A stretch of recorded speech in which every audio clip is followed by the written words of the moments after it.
This is WCC News with your host, Brandon Crum. Breaking news.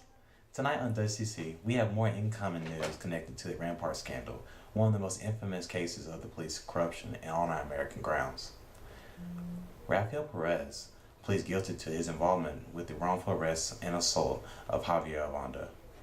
He has been sentenced to 2 years in prison, and after he has been released for his previous 3-year stint. Perez may sound familiar as he was one of the figureheads of the LAPD's widespread corruption through their crash division.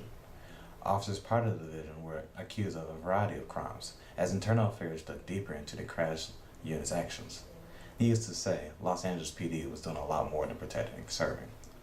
The infractions ranged from tampering of evidence to wrongful arrests, and the gravity of the investigation discoveries are quite staggering to say the least.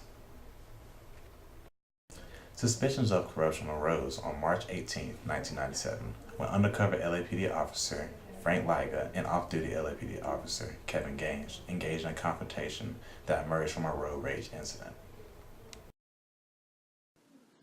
Suspicions of corruption arose on March 18, 1997, when undercover LAPD officer Frank Liga and off-duty LAPD officer Kevin Gaines engaged in a confrontation that emerged from a road rage incident.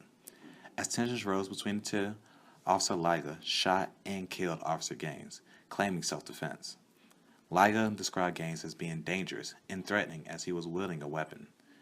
According to Officer Liga, Officer Gaines was displaying actions of which a gang member would perform.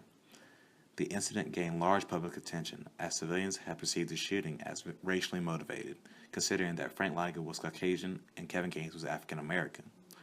Investigations later discovered that Kevin Gaines had used similar road rage tactics on other victims in traffic situations. Also, investigators found disturbing connections between Kevin Gaines and Death Row Records. The music label has had known ties with the Mob Peru Bloods, a nationally known criminal gang. Kevin Gaines' connections with the record led to discovery of Marion Suge Knight hiring of off-duty policemen for the LAPD as security guards. Later that year, on November 6, 1997, a Los Angeles branch of Bank of America was a target of a bank robbery. The burglars were estimated to make off with approximately $722,000. Investigating officers were immediately suspicious of the assistant bank manager Evelyn Romero's involvement in the crime because she had called for a more than usual amount of money to be delivered to the bank 10 minutes before the robbery. A month later, Romero confessed her role in the bank robbery and designated her boyfriend, LAPD officer Devin Mack, as the mastermind of the crime. Mack was arrested and found guilty of the bank robbery and was sentenced to 14 years and 3 months in federal prison. The whereabouts of the stolen money are still unclear, as Mack has refused to reveal the location. During his sentence, David Mack became a member of the Mob Peru Bloods, which only made investigations more suspicious of the connections between Death Row Records and the corrupt officers of the crash division. On February 26, 1998, Ishmael Jimenez was arrested and taken into the police station for questioning. Brian Hewitt, the arresting officer, allegedly beat Jimenez while he was handcuffed during his questioning in the station. Apparently, the beating was so severe that it caused Jimenez to vomit blood when he had received medical attention afterwards. According to Jimenez, he was apprehended by Hewitt on the sidewalk in front of a tattoo parlor. The officer approached him, wielding a weapon, and had accused him of stealing a vehicle, which led to his arrest. Jimenez said he was brought into an interview room where another officer, Ethan Cohen, came in and replaced his plastic handcuffs with metal counterparts. Shortly after, Hewitt entered and proceeded to beat the suspect severely. Brian Hewitt, a subject of one of the department's most controversial shootings, which is said to involve officers planting evidence at a crime scene, was later on fired for his actions along with Officer Cohen. Ishmael Jimenez was awarded $231,000 in a civil settlement with the city, but is currently in federal custody for distribution of drugs and conspiracy to commit murder. Following the beating, one of the biggest symptoms of corruption for the investigation was the 6 pounds of missing cocaine from the evidence room on March 27, 1998. In a week, internal investigations have focused their efforts on one specific suspect, Officer Rafael Perez, a member of the crash division.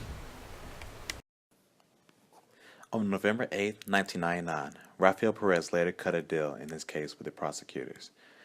He agreed to provide information on 2 corrupt shootings and the misconduct of 3 other crash officers. In return, he would only serve a 5-year sentence and immunity from further prosecution. This later would turn into a 9-month confessional in which Perez implicated about 70 officers in misconduct. Among these stories that Perez told the investigators was one that involved Javier Avanda. Rafael Perez admitted that he and his partner, Nino Durden, shot and paralyzed Avanda and had also framed him for a murder. He would be sentenced to 23 years in prison, but would only serve 2 as he was released on September 16, 1999, after Perez's confession. Avanda would later sue on behalf of his daughter that was born while he was in prison, claiming that the bond between father and daughter had been severely damaged by the wrongful arrest made by Rafael Perez and Nino Durden.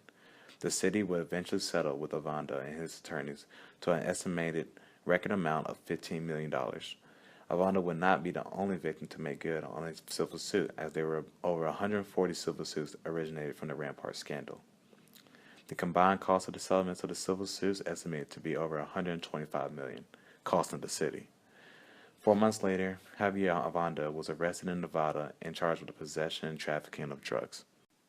After implicating Nino Durden in the case, Durden was arrested in his involvement with the false arrest of Javier Avanda.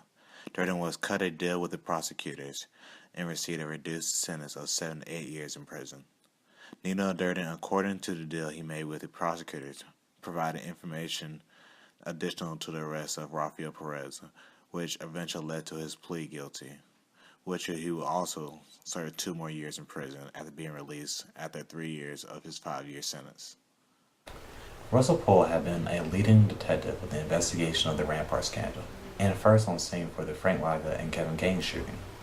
Pohl was also the leading investigator on the Christopher Wallace murder, more commonly known as Notorious B.I.G.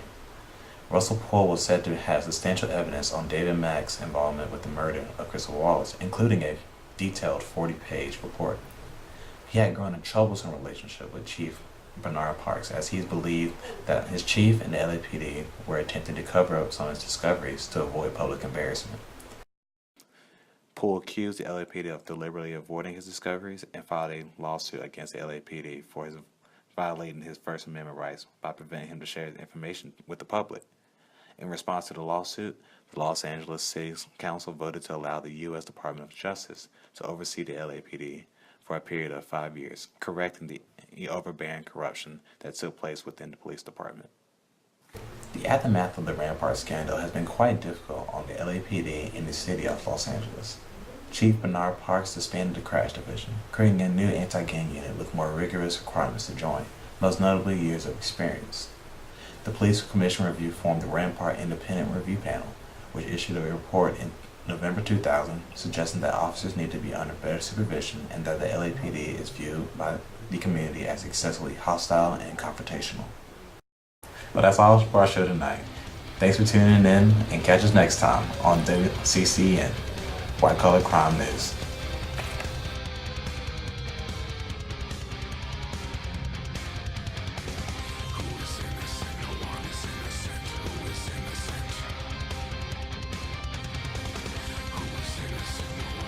Well, that's all for our show tonight. Thanks for tuning in, and catch us next time. Bye.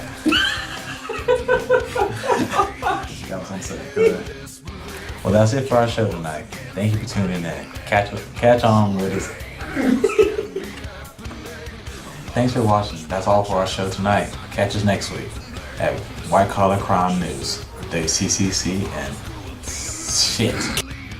Well, that's it. Thank you for watching WCCC, WCC. For support,